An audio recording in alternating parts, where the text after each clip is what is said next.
हमारे वीडियो देखने के लिए हमारे चैनल को सब्सक्राइब करें और नोटिफिकेशन पाने के लिए प्रेस करें बेल आइकन को। देखिए प्रश्नमाला है 3.1 कक्षा है आपके 8 चतुर्भुजों को समझना। तो इसका यहाँ पे पहला क्वेश्चन है कि यहाँ पर कुछ आपको आकृतियाँ दी गई है। इसमें आपको बताना है कि ये जो आकृति है प्रत्येक का वर्गीकरण निम्नलिखित आधार पर कीजिए। पहला है साधारण वक्र। साधारण वक्र क्या होता है कि ऐसी कोई आकृति बनाते हैं जिसको बनाने के बाद जैसे एक बार पेन बनाने के बाद पेन रख दे तो उसको कंप्लीट होने के बाद ही पेन वापस उठ सकता है। जैसे देखिए ये आकृति बनाई मैंने, ठीक है, तो पेन वापस ही कंप्लीट हो गई तो ये साधारण आकृति हो गई, यानी साधारण वक्र हो गया। तो इसमें आपको देखना कि साधारण वक्र कौन कौन से जिसमें हम पेन को वापस उठा के नहीं कर सकते, ठीक है ना। एक बार पेन को लगाना, जैसे ये बन जाएगी तो पहले नंबर की जो है वो साधारण वक्र है। दूसरे नंबर की भी कौन सी है, साधारण वक्र है। तीसरे में देखिए पहले एक बार फिर वापस पेन उठा के बनाना है तो ये नहीं है। इसमें देखिए आप ये जो आकृति ये भी नहीं बनेगी। उसके बाद ये 5 नंबर है, ये साधारण दिखने वाली, बिल्कुल साधारण जो एक दिखने वाली 6, ठीक है, और ये 7 नंबर।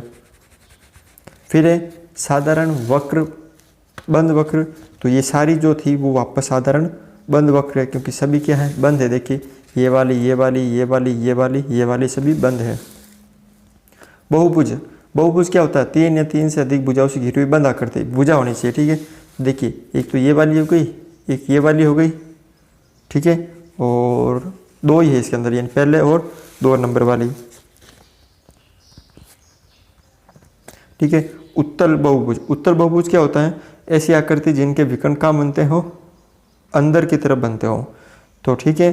तो वो कौन सी, देखिए इसमें विकर्ण बाहर बनेंगे, इसके विकर्ण जो है वो अंदर बनेंगे, इस तरह से, ठीक है। बाकी के कोई विकर्ण नहीं बन रहे हैं तो इसका मतलब 2 नंबर वाली जो आकृति है वो कौन सी है, उत्तल। और अवतल जिसके विकर्ण कहाँ बनते हैं, बाहर की तरफ बनते हैं। तो देखिए ये विकर्ण बन रहा है, यहाँ पे देखिए इसका विकर्ण बाहर की तरफ बन रहा है और इसका विकर्ण बाहर की तरफ बन रहा है, या ये नहीं हो सकती, ये वाली होगी, देखिए इसमें तो है नहीं, ये वाली,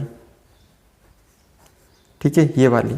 तो कौन कौन सी हो गई आपके, एक तो 1 नंबर और एक 4 नंबर वाली। उसके बाद है निम्नलिखित में प्रत्येक में कितने विकर्ण हैं, तो एक उत्तल बहुभुज, उत्तल यहाँ चतुर्भुज होगा, ठीक है, उत्तल चतुर्भुज है। एक चतुर्भुज में कितने विकर्ण हो सकते हैं, ठीक है, तो 1 और ये 2, कितने विकर्ण हो सकते हैं, 2 विकर्ण हो सकते हैं। एक सम षडभुज, षड यानी 6 भुजा वाला, 1 2 3 4 5 6, तो देखिए 1 2, ठीक है, उसके बाद ये 3, ठीक है, ये 4 और ये 5, उसके बाद ये 6, ये 7, ठीक है, ये 8 और ये आपके देखिए ये वाली हो गई और ये 9। तो यहाँ पे 9 विकर्ण बनेंगे। कितने विकर्ण बनेंगे, 9 बनेंगे। इसमें एक त्रिभुज में बनते ही नहीं है विकर्ण, ठीक है, तो 0 बनेंगे। तीसरा क्वेश्चन है उत्तल चतुर्भुजों के कोणे के मापों का योगफल क्या है, यदि चतुर्भुज उत्तल न हो तो क्या ये गुण लागू होगा, ठीक है। यदि उत्तल ना हो तो क्या ये गुण लागू होगा, तो एक चतुर्भुज बनाए जो उत्तल ना हो और प्रयास कीजिए, ठीक है। तो हम एक चतुर्भुज माना ABCD एक चतुर्भुज है, ठीक है। अब ये कैसा है, उत्तल का मतलब जिसके विकर्ण का बनते हैं अंदर की तरफ, ठीक है, इसके विकर्ण का बनते हैं बाहर की तरफ, लेकिन ये उत्तल नहीं है, ठीक है ना। इसका नाम दे दिया ABCD और इसमें ये एक विकर्ण बना दिया, ठीक है। अब इसमें 2 त्रिभुज बन रहे हैं, ठीक है। तो सबसे पहले त्रिभुज ABD में देखिए कोण 1, कोण 2 और कोण 3 कोण बन रहे हैं। तो कोण 1 प्लस कोण 2 प्लस कोण 3, इन तीनों का योग 180 डिग्री होता है, क्योंकि हम जानते हैं त्रिभुज के तीनों होते हैं, कोणों का योग 180 होता है, ठीक है। इसी तरह त्रिभुज BCD में कोण 4, कोण 5 और कोण 6, कोण 4 प्लस कोण 5 प्लस कोण 6, इनका भी योग 180 डिग्री होता है। ये समीकरण 2, ये समीकरण 1। अब आपको यहाँ पे क्या करना है, समीकरण 1 + 2 करना है। तो देखो कोण 1 + कोण 2 + कोण 3 प्लस कोण 4 + कोण 5 + कोण 6 बराबर 180 + 180। ये 1 2 3 कोण कौन सा त्रिभुज बनाते हैं, त्रिभुज ABD प्लस 4 5 6 कौन सा कोण, ये कौन सा त्रिभुज बनाते हैं, त्रिभुज BCD। ठीक है, और ये हो गए 360। ये दोनों त्रिभुज मिलकर क्या बनाते हैं, पूरा एक चतुर्भुज। चतुर्भुज A + B + C + कोण D, यानी चारों कोण बनाते हैं 360 डिग्री।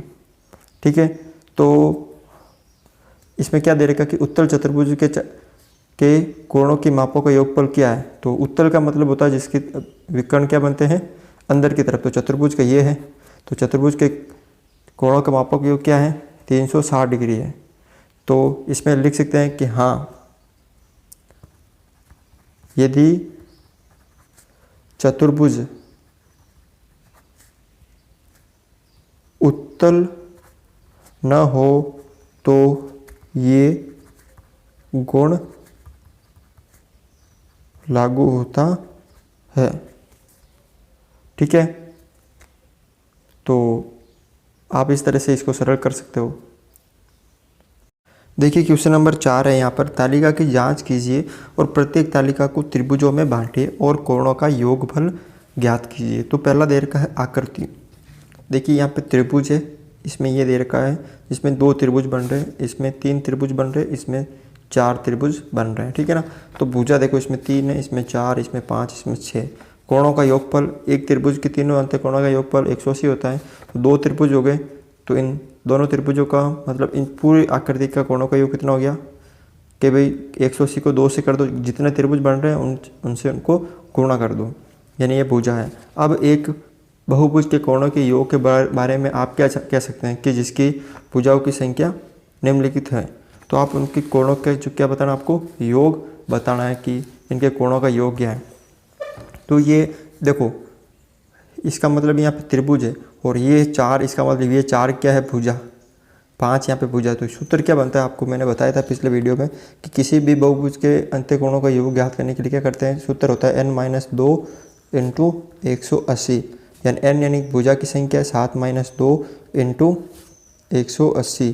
तो 7 में से 2 गए तो 5 × 180, फिर 0, 18 को 5 से गुणा किया तो 90, यानी 900 डिग्री हो गया। जिसकी भुजा 7 है उसके सभी अंत्यकोणों का योग कितना होगा,